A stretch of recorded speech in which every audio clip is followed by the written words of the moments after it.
নমস্কার, দেখছেন কলকাতা টিভি, সঙ্গে রয়েছে অনন্যা। শুরু করছে জেলার সারাদিন।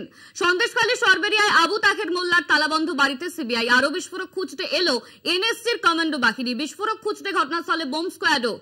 সন্দেশখালীতে আজ সিবিআই, সন্দেশখালীতে এনএসজিও এসেছে, সেই ছবি আপনাদের দেখাচ্ছি। সন্দেশখালীতে এনএসজি বিস্ফোরক খুঁজতে রোবট নিয়ে তল্লাশি এনএসজির। সন্দেশখালীতে সিবিআই এর আধিকারিকরা, তারপর সন্দেশখালীতে এনএসজি। ভোটের আবহে অস্ত্র উদ্ধারের দাবি সিবিআই সূত্রে। রিমোট চালিত রোবট দিয়ে তল্লাশি। তৃণমূল নেতার আত্মীয়ের বাড়িতে সিবিআই এর হানা। তৃণমূল নেতার আত্মীয়ের বাড়িতে সিবিআই এর হানা। সন্দেশখালীতে এনএসজি বাহিনী। ঘটনাস্থলে বোম স্কোয়াড। বিস্ফোরক খুঁজতে রোবট দিয়ে তল্লাশি এনএসজির। সন্দেশখালীতে সিবিআই এর আধিকারিকরা, উদ্ধার করা হলো বোম। ভোটের আবহে অস্ত্র উদ্ধারের দাবি সিবিআই সূত্রে। তৃণমূল নেতার আত্মীয়ের বাড়িতে সিবিআই এর তল্লাশি। সন্দেশখালীতে তৃণমূল নেতার আত্মীয়ের বাড়িতে সিবিআই এর তল্লাশি। সন্দেশখালীতে এনএসজির বাহিনী।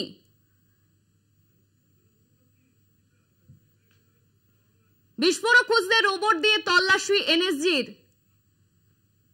সন্দেশখালীতে সিবিআই এর আধিকারিকরা, তৃণমূল নেতার বাড়ি থেকে উদ্ধার অস্ত্র, এমনই দাবি করছে সিবিআই। এলো এনএসজির কমান্ডো বাহিনী। তৃণমূল নেতার আত্মীয়ের বাড়িতে সিবিআই এর তল্লাশি।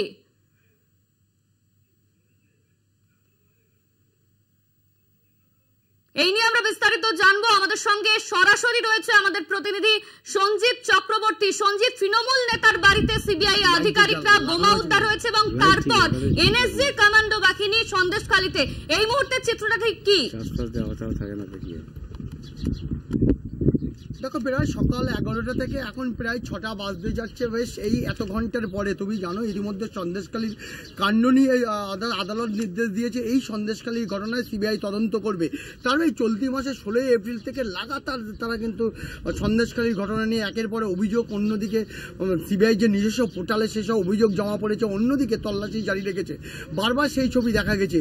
কখনো নারী নির্যাতন, একাধিক জমি লুট, একাধিক আত্মসাতের অভিযোগে তদন্ত করছিল। কিন্তু আজকে সিবিআইয়ের কাছে যে গোপন সূত্রের খবর যায়, সাত সকালে সিআরপিএফ এর জওয়ানরা এই সন্দেশখালীর যে সরবেরি আগারাটি গ্রাম পঞ্চায়েত রয়েছে, সে পঞ্চায়েতের মল্লিপুরে যে আবু তাহের মোল্লা, যে জানা যাচ্ছে যে তৃণমূল একদা ঘনিষ্ঠ, তার বাড়ি আত্মীয় হন, তার বাড়িতেই কিন্তু তল্লাশি করতে গিয়ে জানা যায় যে তার বাড়ির মেঝেকুড়ে বেশ কিছু বিদেশি অস্ত্র পাওয়া গেছে। এছাড়া একাধিক বোমা মজুত করা ছিল। এই এক বস্তা মজুদ বোমা ইতিমধ্যে কিন্তু সিবিআই আধিকারিকরা পেয়েছে। এবং পাশাপাশি এই ঘটনা কোনো ধীরে ধীরে যখন যাচ্ছিল, ওই বাড়িতে আরও কি মজুদ রয়েছে ইতিমধ্যে তুমি জানো এনএসজি কমান্ডোকে নামানো হয়েছে এবং সেখানে রোবট নামানো হয়েছে।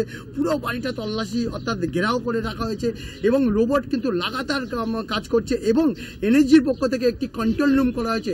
সেই কন্ট্রোল রুম থেকে বিভিন্ন যারা কাজ করছেন, অর্থাৎ এই মল্লিকপুরে সেই আবু তাহের বাড়ির এলাকার যারা ঘিরে রেখেছেন, বিভিন্ন জায়গায় যারা রোবট দিয়ে কাজ করছেন, সেই কন্ট্রোল রুম থেকে তারা সেটাকে যোগাযোগ রাখছেন। পাশাপাশি আর কি রয়েছে ওই বাড়িতে, এমন কি বিস্ফোরক মজুত করা রয়েছে যার কারণে এনএসজিকে ডাকতে হলো। আমরা দেখেছিলাম মুম্বাই বিস্ফোরণে, তাজ ওবেরার বিস্ফোরণে যে এনএসজি কমান্ডোকে যেভাবে নামানো হয়েছিল, সেইভাবে সেই ছবিটা তুমি দেখতে পাচ্ছ। একদিকে যেমন সিআরপিএফ এর জন রয়েছে, এনএসজি কমান্ডোরা রয়েছে চারিদিকে, পাশাপাশি বোম স্কোয়াডের লোকজন রয়েছে।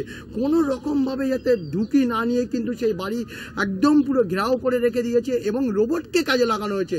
তুমি বুঝতে পারছো, রোবটকে কাজে লাগানো হয়েছে মানে যে কোনো রকম যাতে নিরাপত্তার খামতি না রাখে, সেই জন্য এনএসজি কমান্ডো একদিকে, অন্যদিকে বোম স্কোয়াড, রোবট, এমনকি কন্ট্রোল রুম খোলা হয়েছে। সেই কন্ট্রোল রুম থেকে বিভিন্ন নির্দেশিকা বা নির্দেশ দেওয়া হচ্ছে যে কিভাবে ওই বাড়িকে ইতিমধ্যে ঘেরাও করে রেখে হয়েছে। তো প্রায় কয়েক ঘন্টা বাড়ি ঘেরাও করে রেখে কমান্ডোরা সেই জায়গায় ঘেরাও রেখেছে। অন্যদিকে ওই বিশেষ করে এই বাড়ির নিচে, অর্থাৎ যে মেঝে করে যে বিদেশি অস্ত্র, আগ্নেয়াস্ত্র ছাড়া যে বোমা মজুত করা হয়েছিল, সেগুলো উদ্ধার করে আর কি রয়েছে সেটাও কিন্তু তদন্তকারীরা ধাপে ধাপে যাবে। এখনো পর্যন্ত সিবিআই সূত্রের খবর বেশ কিছু বিদেশি আগ্নেয়াস্ত্র উদ্ধার হয়েছে, পাশাপাশি বেশ কিছু বোমা উদ্ধার হয়েছে। এই পরিমাণটা কি সেটা কিন্তু এখন জানাতে বা সিবিআই সূত্রে তারা তদন্তের স্বার্থে জানাতে চাইছেন না। কিন্তু এনএসজিকে কেন আনা হলো এটা কিন্তু অত্যন্ত তাৎপর্যপূর্ণ বিষয়। এই প্রথম কখনো সন্দেশখালী, বারবার সন্দেশখালী তুমি জানো চলতি 5ই জানুয়ারি থেকে বিভিন্ন জায়গায় সন্দেশখালী কাণ্ড নিয়ে রাজ্য রাজনীতির একের পর চাপানোতন হয়েছে, তোলপাড় হয়েছে। তারপরে সন্দেশখালীর কাণ্ড নিয়ে যখন সিবিআই তদন্ত নেয়, অর্থাৎ অর্থাৎ সিবিআই পুরো বিষয়টা দেখে, তারপরেই কিন্তু আজকে সাত সকালে এই ঘটনা, যে বিশেষ করে এই মল্লিকপুরে এসে কিন্তু একাধিক যে দেখা গেছে সবচেয়ে গোটা প্রক্রিয়াটা নিয়ে সব রকম কোনো রকম ভাবে যাতে তদন্তে অসুবিধা না হয়, যাতে এর নিয়ে অর্থাৎ যে বিশেষ করে যেখানে অস্ত্র মজুত করা হয়েছে, বোমা মজুত করা হয়েছিল, সেই মজুত যাতে নিষ্ক্রিয় করা হয় সেটাও যেমন দেখছে। অন্যদিকে এই তদন্তকারীরা আরো বিষয়গুলো দেখতে চাইছে। এখন এনএসজি কমান্ডোদের কাজ মোটামুটি ওই বাড়িটাকে ঘেরাও করে রেখেছে এবং রোবটকে কাজে লাগানো হয়েছে। রোবটের বিভিন্ন জায়গায় বাড়ি যেখানে মজুত করা রয়েছে, যেখানে বিশেষ করে সেখানে সব জায়গাটা, সেই জায়গাটাকে সব মিলে গোটা প্রক্রিয়াটাকে তারা কোনো রকমভাবে যে সব কিছু রাখে, কোনো রকমভাবে তার 200 মিটারের আগে কিন্তু সব রকম ব্যবস্থা করেছে। কোনো সাংবাদিক থেকে শুরু করে এখানকার সাধারণ মানুষকে কিন্তু ঘেঁচতে দেওয়া হচ্ছে না। অর্থাৎ 200 মিটারের বাইরে কিন্তু একেবারে নিরাপত্তা কঠোরভাবে সাজানো হয়েছে, যাতে কোনো রকমভাবে কোনো অপ্রীতিকর ঘটনা না ঘটে, কোনো রকমভাবে নিরাপত্তা যাতে বিঘ্নিত না হয়, সেটাও তদন্তকারীরা দেখছে। ধন্যবাদ তোমায় সঞ্জিত। আমাদের সঙ্গে সরাসরি সন্দেশখালী থেকে ছিল সঞ্জিত। আবু তাহের বাড়িতে, তার বাড়ি থেকে উদ্ধার করা হয়েছে অস্ত্র। সিবিআই এর আধিকারিকরা তারা সন্দেশখালীতে পৌঁছেছে। বিস্ফোরক খুঁজতে রোবট দিয়ে তল্লাশি চালাচ্ছে এনএসজির বাহিনী। ভোট আবহে অস্ত্র উদ্ধারের দাবি সিবিআই সূত্রে। আবু তাহের তৃণমূল নেতা ঘনিষ্ঠ, তার বাড়ি থেকে উদ্ধার করা হয়েছে অস্ত্র।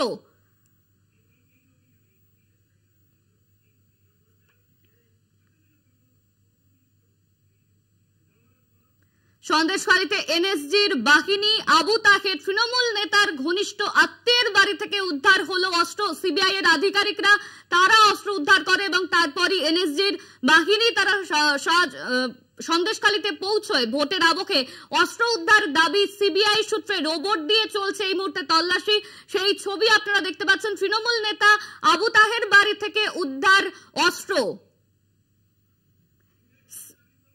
সিবিআই সূত্রে এমনটাই দাবি করা হচ্ছে। তৃণমূল নেতার আত্মীয়ের বাড়ি থেকে মেঝে খুঁড়ে বিপুল পরিমাণের অস্ত্র উদ্ধার করা হলো, এমনই দাবি করছে সিবিআই। বিস্ফোরক খুঁজতে রোবট দিয়ে তল্লাশি এনএসজির। ভোট আবহে অস্ত্র উদ্ধারের দাবি সিবিআই সূত্রে।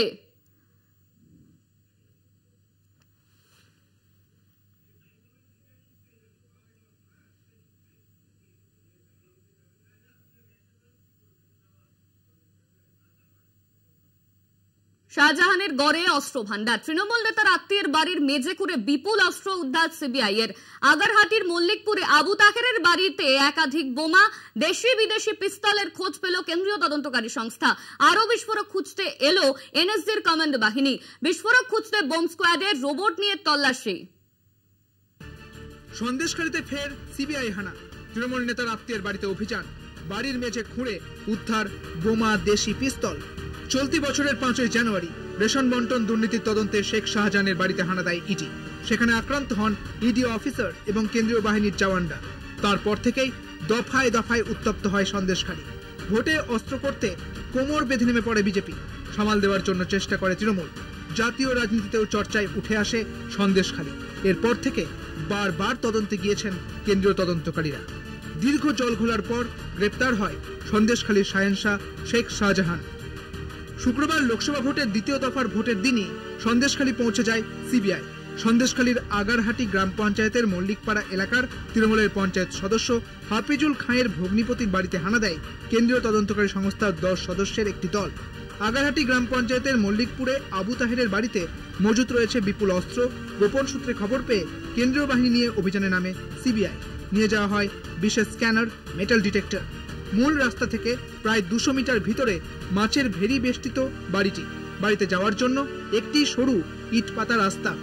সিবিআই সূত্রে খবর, বাড়ির মেঝে খুঁড়ে প্রচুর বোমা, দেশি বিদেশি পিস্তল উদ্ধার হয়েছে।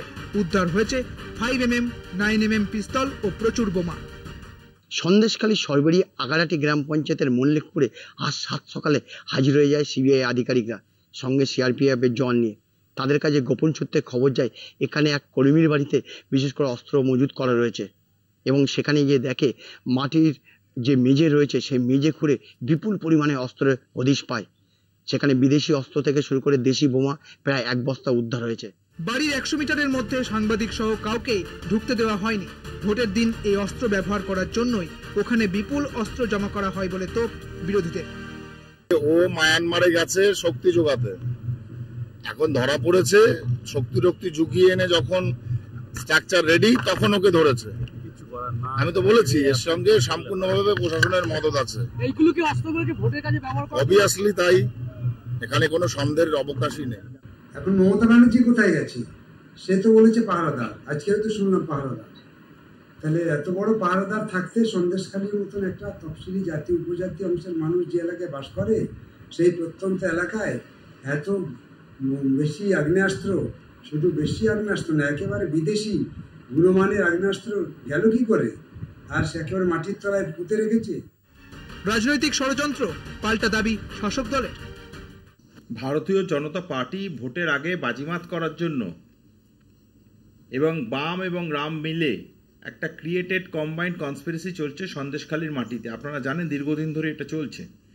পঞ্চায়েত মেম্বারের বোনের বাড়িতে বোম পাওয়া অর্থ হলো কোনোভাবেই এটা প্রমাণ হয় না যে তৃণমূল কংগ্রেসের সঙ্গে জড়িত আছে। 5ই জানুয়ারি প্রথমবার শেখ শাহজাহানের ইডির তল্লাশির অভিযানের পর 144 দিনের মাথায় এই প্রথমবার সন্দেশখালীতে উদ্ধার বিপুল অস্ত্র। সঞ্জিত চক্রবর্তী ও ভক্তিদের রিপোর্ট, কলকাতা টিভি। জেলার সারাদিনে এখন সময় একটা বিরতির, ফিরছে বিরতির পর সঙ্গে থাকুন। ফিরে এলাম বিরতির পর। এবার নজর রাখবো খেলার খবরের দিকে। আজকে ইডেনে খেলা রয়েছে পাঞ্জাব কেকেআর এর, যেখানে ইডেনে 9 বার জিতেছে কেকেআর, পাঞ্জাব জিতেছে 3 বার। আপনারা সেই ছবি দেখতে পাচ্ছেন। ইডেনে আর কিছুক্ষণের মধ্যে খেলা শুরু হতে চলেছে পাঞ্জাব কেকেআর এর খেলা। এই নিয়ে আমরা বিস্তারিত ইডেনের প্রস্তুতি নিয়ে আমরা জানবো। আমাদের সঙ্গে রয়েছেন আমাদের প্রতিনিধি জয়জ্যোতি ঘোষ ইডেন থেকে সরাসরি। জয়জ্যোতি, ইডেনে আজকে পাঞ্জাব কেকেআর এর খেলা। আমরা জানি যে কেকেআর 9 বার জিতেছে, পাঞ্জাব জিতেছে 3 বার। সেক্ষেত্রে দাঁড়িয়ে পাঞ্জাবে আজকে থেকে রান রেট তাদের জিততে হবে। তো পাঞ্জাবের ক্ষেত্রে প্রস্তুতিটা ঠিক কি দেখতে পাচ্ছ এখন? তুমি ইডেনেই দাঁড়িয়ে রয়েছো। দেখো না, আজকের লড়াইটা হচ্ছে বীরজারা লড়াই। একদিকে শাহরুখের দল এবং অপরদিকে প্রীতি জিন্টার দল। এবং মজার বিষয় হচ্ছে বৃহস্পতিবার রাতে শাহরুখ খান অলরেডি চলে এসছেন কলকাতা এবং প্রীতি জিন্টা আজ সকালে এসছেন। তাই দুজনেই থাকবেন আজকে ইডেন গার্ডেন্সে এবং লড়াইটা কিন্তু অনেকটাই কেকেআর এর দিকে ঝুঁকে আছে। যদিও টি20 ম্যাচে কিছু বলা যায় না এখনো পর্যন্ত। যদি পয়েন্টস টেবিল দেখি তাহলে কলকাতা নাইট রাইডার্স 2 নম্বরে এবং পাঞ্জাব কিন্তু 9 নম্বরে রয়েছে। তাই এটা বলাই যায় যে অনেকটাই এগিয়ে কলকাতা নাইট রাইডার্স। কিন্তু কাল বোলিং কোচ সুনীল যোশী, পাঞ্জাবের বোলিং কোচ সুনীল যোশী বলেছেন যে তারা অল আউট খেলবে এবং তারা অবশ্যই কলকাতাকে হারানোর চেষ্টা করবে। তবে কলকাতার তরফ থেকে একটা নাম বারবার উঠে আসছে, মিচেল স্টার্ক। তিনি কি খেলবেন? গত 2 দিন ধরে প্র্যাকটিস হয়েছে এই ইডেন গার্ডেন্সে, তিনি কিন্তু বল করেননি। তাই তার জায়গায় কি অন্য কেউ, দুষ্মন্ত চামিরা নাকি চেতন সাকারিয়া? দুষ্মন্ত চামিরার নাম কিন্তু বেশ জোরালোভাবে শোনা যাচ্ছে। তাই সেদিকে নজর থাকবে আমাদের। এবং আরেকটা বিষয় যেটা কনসার্ন কলকাতা নাইট রাইডার্সের জন্য, সেটা বলবো যে ডেথ ওভারে কিন্তু প্রচুর রান দিয়ে দিচ্ছে বোলাররা, সেখান থেকে কিন্তু ঘুরে দাঁড়াতে হবে। গতকাল রমনদীপ সিং যখন প্রেস কনফারেন্স করেন তিনিও কিন্তু একই জিনিস বলেন। এবং অবশ্যই আজকে ডেথ ওভারে কলকাতার বোলারদের ভালো পারফরমেন্স দিতে হবে, কারণ বিগত 2টি ম্যাচে একটিতে 223 করে হেরেছে এবং আরেকটিতে 222 করে 1 রানে জিতেছে কলকাতা নাইট রাইডার্স। এবং আজকে জিতলে কিন্তু প্লে অফের দিকে আরো এগিয়ে যাবে। আমার সঙ্গে রয়েছে কলকাতা নাইট রাইডার্স ফ্যান্সরা, তারা কি ভাবছে আজকে কলকাতা এবং পাঞ্জাবের লড়াই, কাকে এগিয়ে রাখবেন? একদমই কেকেআর এগিয়ে রয়েছে এখন। লাস্ট ম্যাচটা আমরা 1 রানে জিতেছি এবং কনস্ট্যান্টলি এই ম্যাচটা এই সিরিজটা আমরা ভালো খেলে যাচ্ছি। গৌতম গম্ভীর ফিরে আসায় আমাদের অনেক মেন্টাল বুস্টার প্রচুর। সল্ট খুব ভালো খেলছে, নারিন খুব ভালো খেলছে, রাসেল, রিঙ্কু সবাই খুব ভালো খেলছে। আমরা জিতবো এই আশা নিয়ে মাঠে এসেছি। কেকেআর করবো লড়বো জিতবো রে। Thank you. করবো লড়বো জিতবো রে বলছে গৌতম গম্ভীর। আসার পর কিন্তু অন্যরকম দেখাচ্ছে এই টিমকে। এবং একটা নাম অবশ্যই বলবো, মিচেল স্টার্ক। মিচেল স্টার্ক সেভাবে ফর্মে নেই, কি বলবেন? আজকে যদি না খেলায়, শুনছিলাম বা আপনাদের এতেও দেখছি, ওই শ্রীলঙ্কার যে বোলারটা আছে যদি খেলে আমি অন্তত খুশি হব। 25 কোটি খরচ হয়েছে, আর নিতে পারছি না স্যার। আর কলকাতার জন্য একটা চিয়ারিং হয়ে যায়। একদম কেকেআর করবো লড়বো জিতবো রে। বুঝতেই পারছো অনন্যা যে কলকাতা নাইট রাইডার্স ফ্যান্সরা কিন্তু তেতে রয়েছে এবং অবশ্যই পাঞ্জাবের বিরুদ্ধে জিততে চাইবে। যদি টোটাল ট্র্যাক রেকর্ড দেখি তাহলে 32টা ম্যাচের মধ্যে 21টিতে এখনো পর্যন্ত কলকাতা জিতেছে এবং 11টিতে পাঞ্জাব জিতেছে। এবং তুমি যেটা বললে ইডেন গার্ডেন্সের রেকর্ড 9টিতে কলকাতা এবং অপরদিকে 3টিতে জিতেছে পাঞ্জাব। তবে আজকের দিনেও সেই ট্র্যাক রেকর্ডটাকে দূরে রেখে বলবো যে যদি টিমের নিরিখে বিচার করি তাহলে অবশ্যই কলকাতা নাইট রাইডার্স এগিয়ে রয়েছে। তবে একটা কথা বলা যে এই টি-20 ম্যাচে, এই টি-20 ক্রিকেটে একদিনের খেলা, একটা বলের খেলা এবং অনেক কিছু হয়ে যায় এবং আজকে অবশ্যই পাঞ্জাব কিন্তু কলকাতাকে হারাতে চাইবে, অন্যদিকে কলকাতা অবশ্যই জয়ের ধারা অব্যাহত রাখতে চাইবে। অনন্যা, একদমই জয়, তুমি ঠিক যেমনটা জানাচ্ছিলে যে কলকাতার সমর্থকরা তারাও উচ্ছ্বসিত। ধন্যবাদ তোমায়। আমাদের সঙ্গে সরাসরি ইডেন থেকে ছিল আমাদের প্রতিনিধি জয়জ্যোতি ঘোষ। ইডেনে কলকাতার মুখোমুখি আজকে পাঞ্জাব কলকাতার মুখোমুখি হতে চলেছেন তারা। ইডেনে খেলা, আর ইডেনে ইতিমধ্যেই এসে গিয়েছে শাহরুখ খান, প্রীতি জিন্টা। উচ্ছ্বসিত কলকাতার সমর্থকেরা, আমরা সেই ছবি আপনাদের দেখালাম। আমাদের সঙ্গে আমাদের প্রতিনিধি তিনি ছিলেন ইডেন থেকে। ইডেনে কলকাতার মুখোমুখি পাঞ্জাব, ইতিমধ্যেই হাড্ডাহাড্ডি লড়াই হতে চলেছে আর কিছুক্ষণের মধ্যে খেলা শুরু হয়ে যাবে। ইডেনে থাকছে শাহরুখ খান, প্রীতি জিন্টা।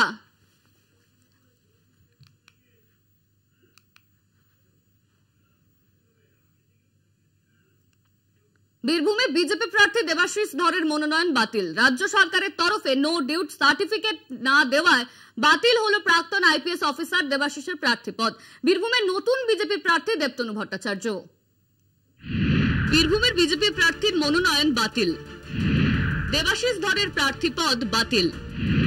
রাজ্য সরকারের নো ডিউটি সার্টিফিকেট না থাকায় বাতিল মনোনয়ন। বীরভূমের নতুন বিজেপি প্রার্থী দেবতনু ভট্টাচার্য।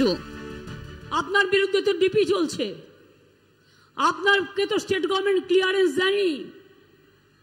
আপনি বিজেপি করছেন, করুন, ভালো কথা।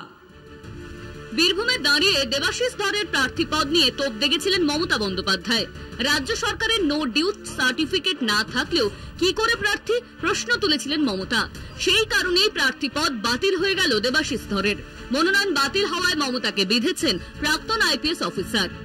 উনি ছাড়পত্র দেওয়ার কেউ নয়। প্রথম কথা, আমি কেন্দ্রীয় সরকারের অধীনস্থ কর্মচারী, আমার চাকরি আমি পেয়েছি রাষ্ট্রপতির অনুমোদনে এবং আমি রেজিগনেশনও রাষ্ট্রপতি অনুমোদন দিয়েছেন, ওনারা যেটা ফরওয়ার্ড করেছিলেন এবং সেই জিনিসটা রাজ্য সরকার আমাকে যথাযথভাবে জানিয়েছেন।